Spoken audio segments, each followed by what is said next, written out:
Yeah, a little catch up basically. Didn't get any filming done at the weekend because me and Mrs. Shed had some quality time. Went on a little jolly out Oakham Way, and yes, it was a nice little adventure and good food. And then, so yes, so we've been having some quality time.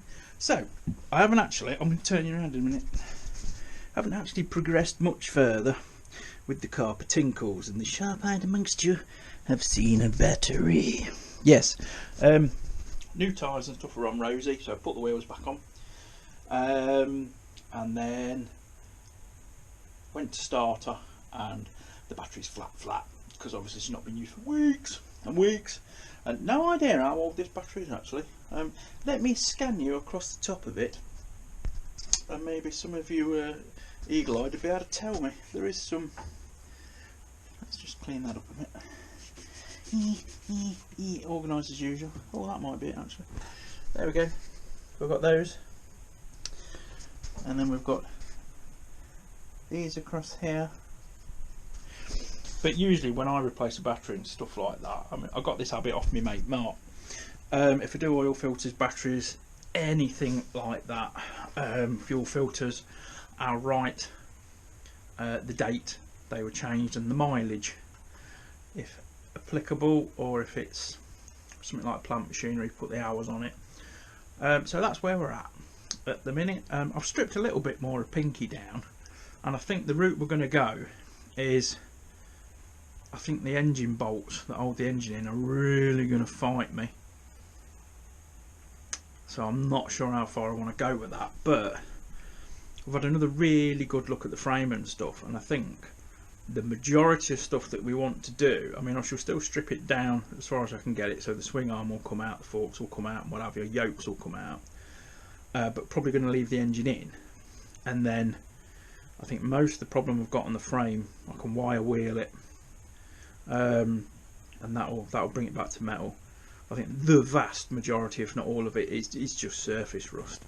So it's still going to get stripped down, it's still going to get painted, but what I might do is leave the engine actually in the bike, and we'll go the same way about that. When we paint the frame, we'll just cover the engine up, just do the best we can with it, try and get the matching Honda paint. And then again, it's only really the cylinder heads that are bad on the engine. I can wire wheel them when they're on the bike, you know, just plug all the ports up. Still got to drop the exhaust, it's undone, but it's still there. But it's like, and also it's getting chuffing cold in the mornings now. It was a frost this morning, and none of the workshops are heated. I've got a radiator in the shed, but it's over the winter they're not a nice place to be generally. But it's not to say that we won't do anything, we will. No, I was quite pleased with the way the carburetors have turned out, and what I've done, I've got some proper Dremel brushes, which will hopefully last more than the 24.5 seconds that the shite you get off like Amazon and eBay last.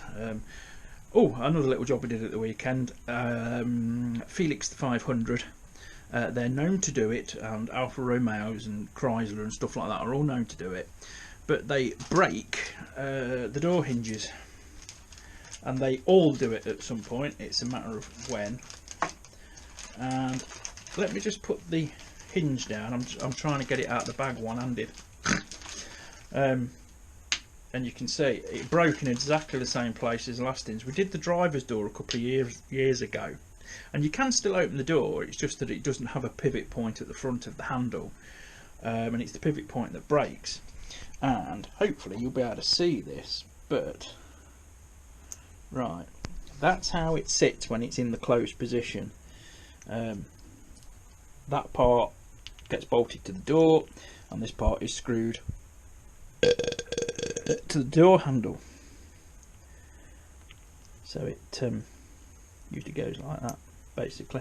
And the last one broke in exactly the same place, straight across there, where it's kind of U-shaped anyway, so it's a weak point anyway. I suppose the idea is you break the hinge rather than anything else.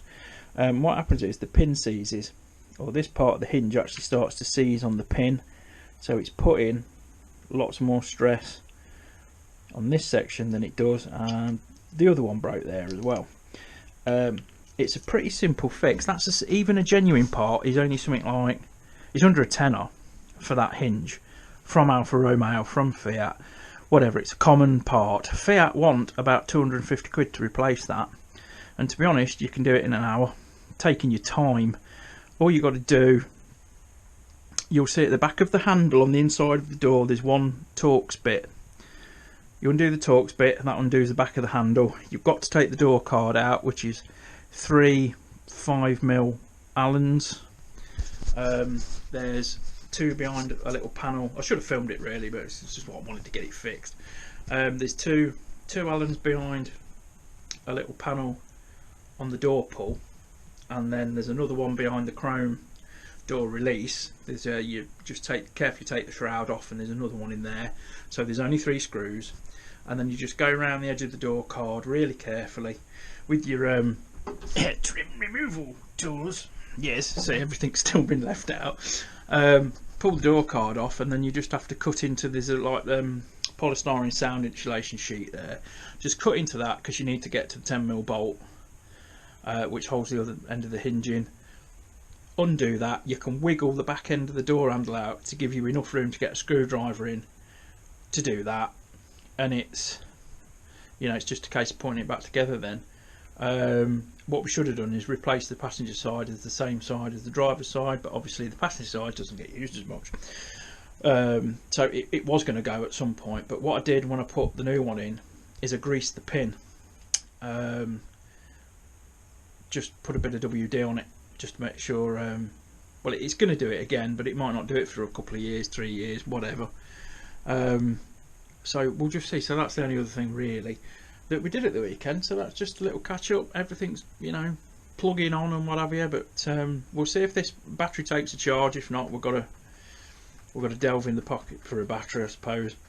I use Shield batteries at in the next village. They're really good Shield. Consistently they've been cheaper than any online supplier I've found, so that includes motorcycle batteries. So I'll just go down there and go, I've got a battery for this bit, and he'll sort me out, and you know, slap it on. There's no need to charge them. Slap them on and away you go. I got one for Slinky, the SLK, last year, and I was going to do the Rovers as well, and I didn't, because it was in daily use. There was no, you know, there was no issue with it. But now it's been stood a couple of weeks, it's drained itself, which is expected. So that's where we're at. So we're going to leave it there, because it's Monday, the whatever, and when I've done anything else, we'll catch up then. So see you later, chaps. Keep safe. Don't forget to like, share and subscribe. Beg. Oh, if you look in the description, we've now got like an Instagram page and all this lot. I mean, a lot of these, they've been going a while, but they've been going under different names. We've also got the Facebook page and all that lot. So yeah, crack on, eh, kids.